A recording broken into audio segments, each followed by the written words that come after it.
La fuga más grande de la historia del Muro de Berlín. El 3 de octubre de 1964, en Berlín del Este, 120 personas se preparaban para desaparecer. No iban a escapar en coche. No iban a saltar ninguna valla. No iban a sobornar a ningún guardia. Iban a descender bajo tierra. A arrastrarse durante 145 metros en oscuridad total. A 12 metros de profundidad. A través de un túnel excavado a mano durante 5 meses.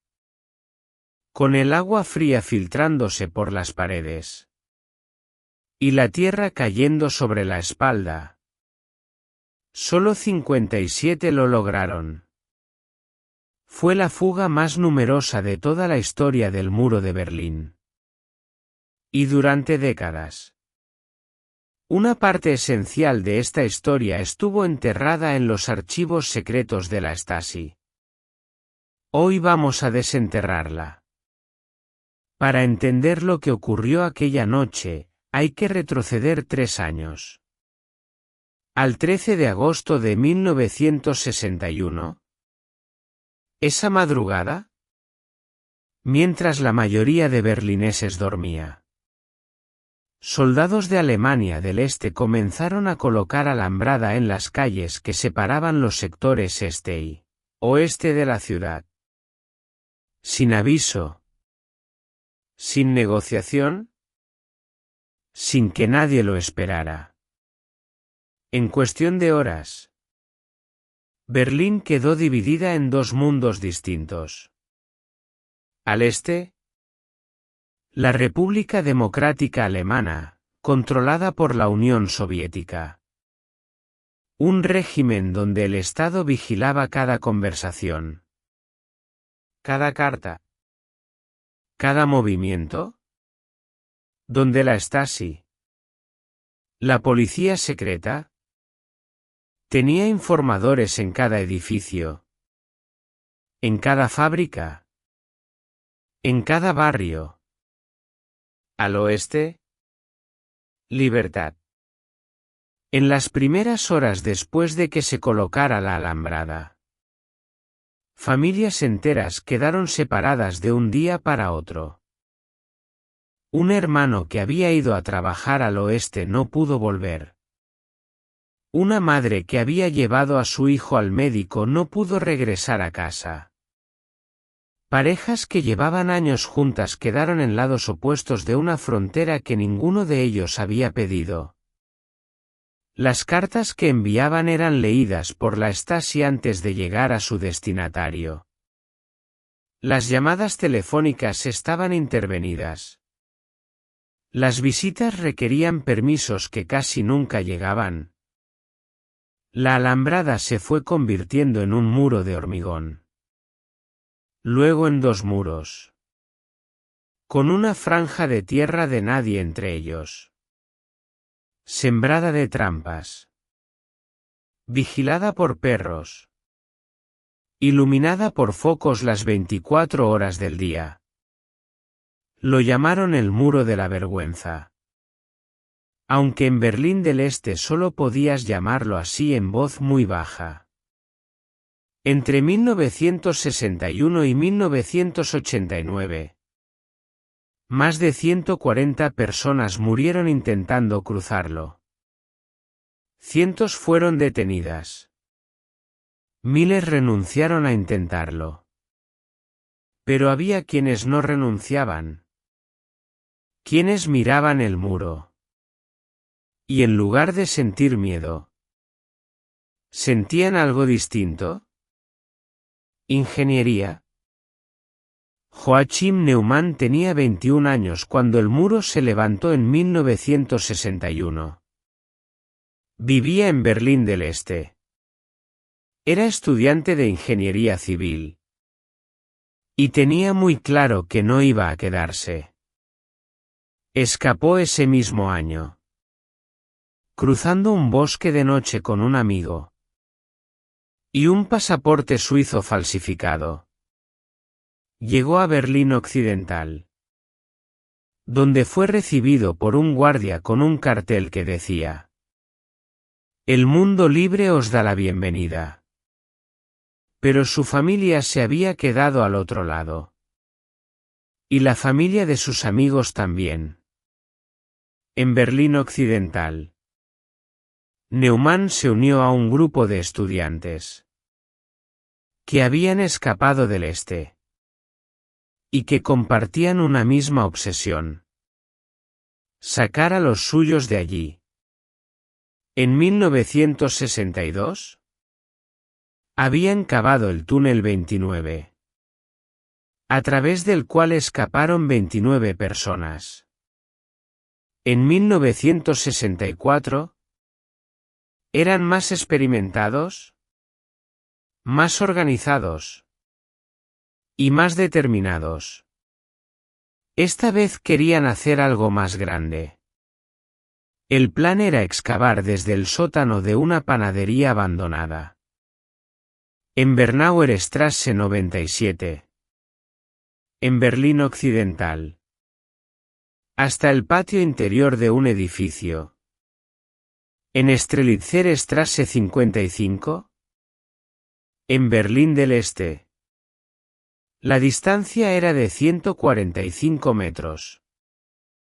La profundidad necesaria: 12 metros. Para evitar las cañerías, los cables y los propios túneles que la Stasi excavaba. Para interceptar intentos de fuga, 36 personas se turnaron durante 5 meses para cavar. No había maquinaria. No había financiación del gobierno. Aunque sí hubo dinero aportado por una cadena de televisión alemana, que filmó parte de la operación en secreto. Lo que había, sobre todo, era determinación. Uno de los excavadores era Wolf. Uno de los excavadores era Wolfgang Fuchs, un óptico que había vivido en el este hasta 1957, y cuya esposa seguía allí. Otro era Reinhard Fehre, un físico de 24 años, que años después sería astronauta y volaría al espacio en la misión Spacelab de 1985. En 1964, Fehre cavaba boca abajo en la oscuridad, con una pala en las manos. El propio Neumann describió así las condiciones de trabajo. Años después, en una entrevista, hacíamos un hoyo profundo en la tierra y, como equipo, cavábamos las 24 horas del día, los 7 días de la semana, en turnos de 12 horas y durante varios meses. Tumbados boca arriba, empujábamos la pala 10 centímetros cada vez. Y usábamos un carro atado a una cuerda para retirar la tierra. Los túneles tenían 80 centímetros de alto y 80 de ancho. Pequeños para cavar rápido, pero amplios para poder dar la vuelta en ellos. Aunque era claustrofóbico.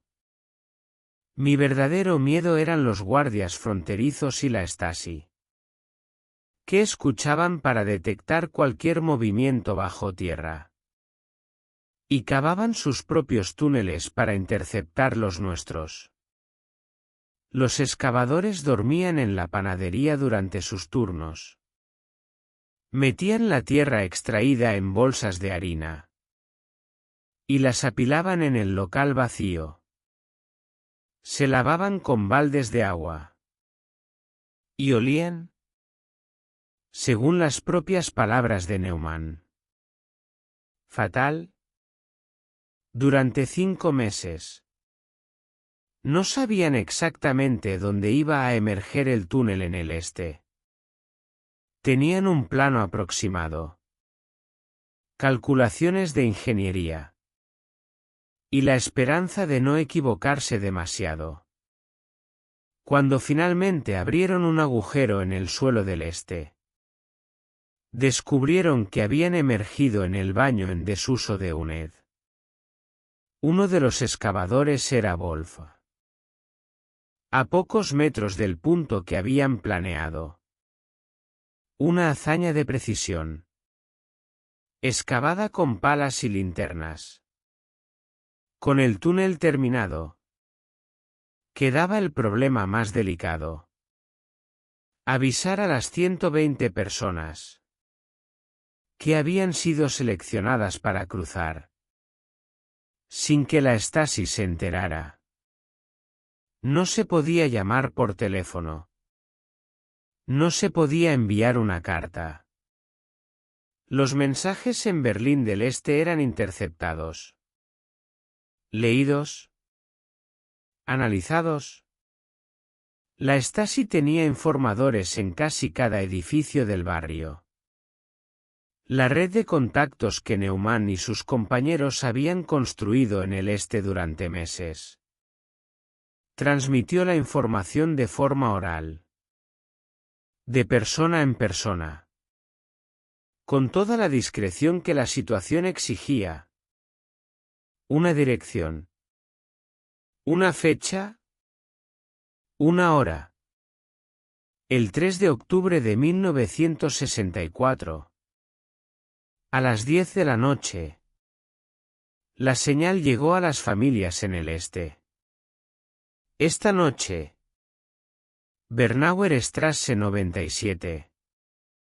Presentarse de uno en uno. Sin equipaje. Sin decírselo a nadie más. 120 personas empezaron a caminar hacia el punto de entrada. Imagina lo que es llegar a una dirección en la oscuridad de la noche, sabiendo que si te descubren, no vas a poder explicarte. Imagina agacharte sobre una trampilla en el suelo, meterte en un agujero de 80 centímetros de ancho y comenzar a arrastrarte hacia adelante, sin poder ver absolutamente nada a tu alrededor. Solo tierra húmeda, frío, y el sonido de tu propia respiración. Delante de ti. 145 metros en oscuridad total. Detrás de ti. Todo lo que conoces. Las familias cruzaron de una en una. Los excavadores esperaban al otro lado. En Berlín Occidental. Para ayudarles a salir. Había un sistema de poleas para el último tramo, donde el túnel subía en vertical hasta la superficie. Cruzaron mujeres con niños pequeños. Cruzaron abuelos. Cruzaron jóvenes que llevaban años esperando una oportunidad. La más joven era un bebé de pocos meses, pasado en brazos a través del túnel. En la oscuridad de la madrugada, durante las primeras horas, todo salió según lo planeado. 30 personas cruzaron en la primera noche, sin ningún incidente. El túnel funcionaba. Los excavadores estaban agotados, pero eufóricos. Pero la Stasi nunca dormía. En la segunda noche de la operación, el 4 de octubre, 2 agentes de la Stasi habían sido alertados por un informador. Se mezclaron con el grupo de fugitivos que se preparaba para entrar al túnel. Lo que ocurrió a continuación duró segundos. Se produjeron disparos. En el caos y la oscuridad, uno de los guardianes del túnel en el lado este disparó contra los agentes de la Stasi el punto de entrada. El guardia fronterizo Egon Schultz murió. Al día siguiente, el gobierno de Alemania del Este convirtió su muerte en un acto heroico de propaganda. Los periódicos del régimen publicaron que Schultz había sido asesinado cobardemente por los terroristas de Berlín Occidental. Su funeral fue retransmitido por la televisión estatal. Se le concedieron medallas póstumas. Su nombre se colocó en placas y monumentos en toda la República Democrática Alemana. Era una historia perfecta para el régimen. Un mártir. Un héroe que había dado su vida defendiendo a su país de los agresores occidentales. Excepto que era mentira. Los archivos de la Stasi, desclasificados décadas después de la caída del muro, revelarían la verdad que el régimen había enterrado cuidadosamente durante 25 años. Egon Schultz no había sido abatido por los fugitivos. Había sido alcanzado por el fuego de sus propios compañeros. En la confusión del tiroteo, sus propios camaradas lo habían matado. ¿Y el régimen lo sabía desde el primer momento? Y mintió de todas formas. La directora Britta Bauer realizó un documental sobre este episodio, titulado Muerte heroica, el túnel y la mentira. Se estrenó en el 60 aniversario de la fuga, en octubre de 2024. El título lo dice todo. Pero volvamos a aquella noche, porque la historia de los disparos no es el final. A pesar del tiroteo, a pesar de la Stasi, a pesar de que la operación había sido descubierta, el túnel siguió funcionando. Los excavadores no abandonaron. Las familias que estaban esperando su turno para cruzar no se marcharon. En el caos de aquella noche, con disparos, gritos y oscuridad, 57 personas completaron el trayecto y llegaron a Berlín Occidental. 57 de las 120 que estaban previstas. Llegaron 57.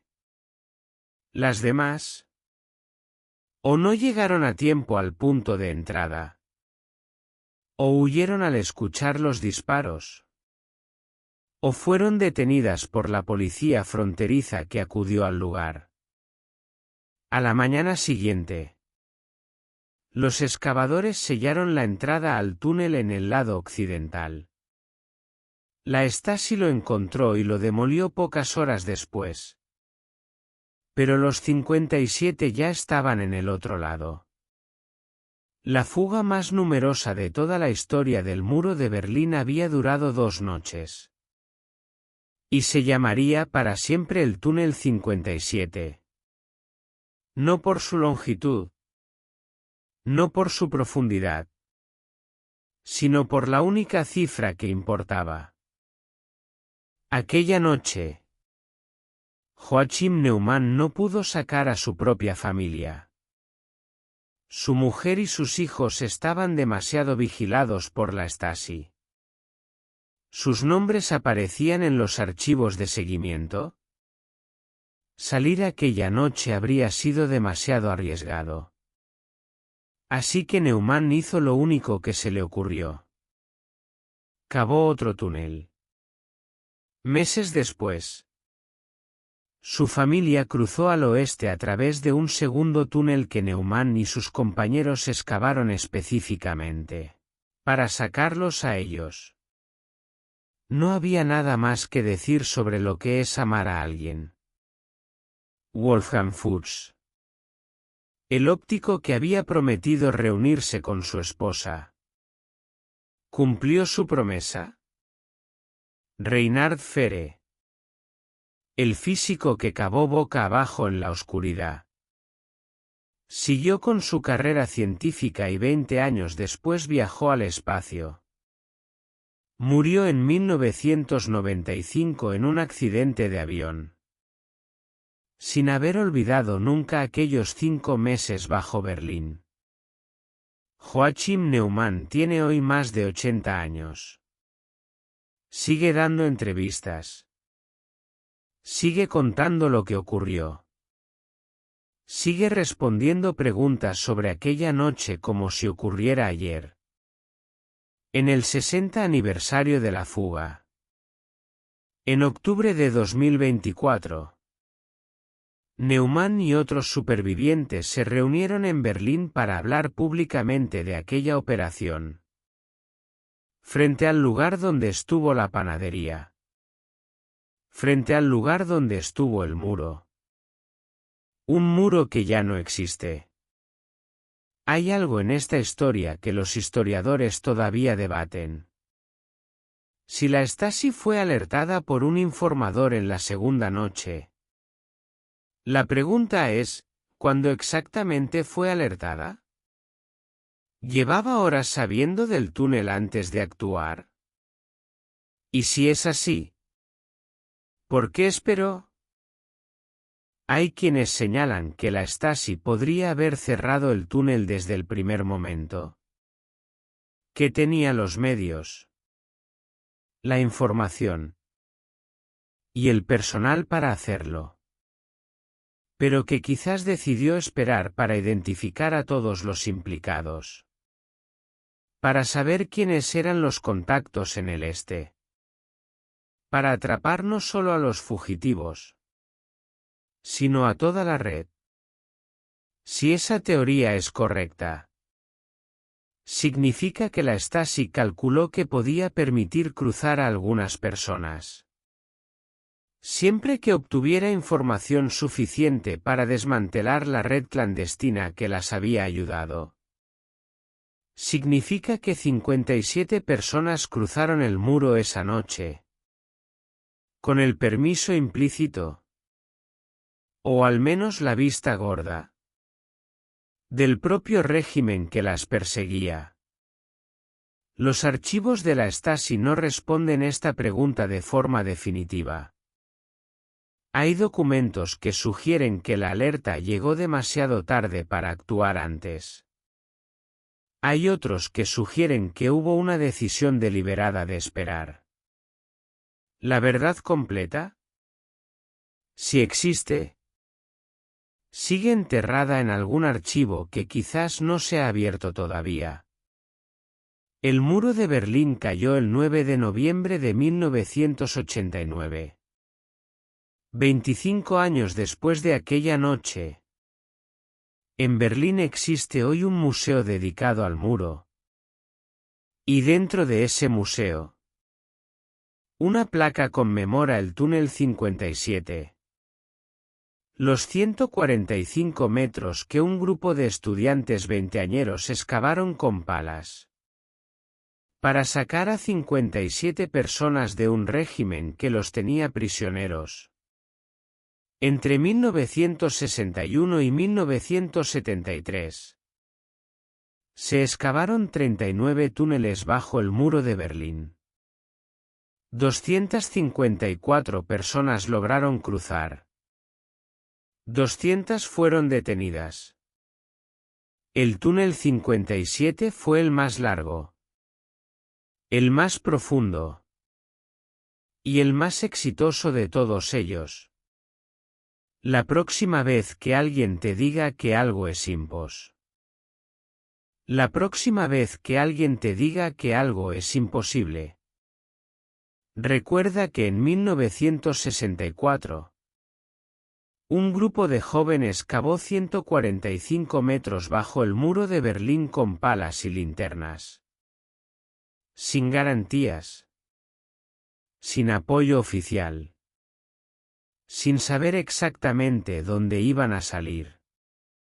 solo con la certeza de que tenían que intentarlo. Si esta historia te ha llegado, suscríbete al canal. Cada semana desenterramos los dramas reales que la historia prefirió guardar en silencio. Esto es Dramas Reales de la Historia.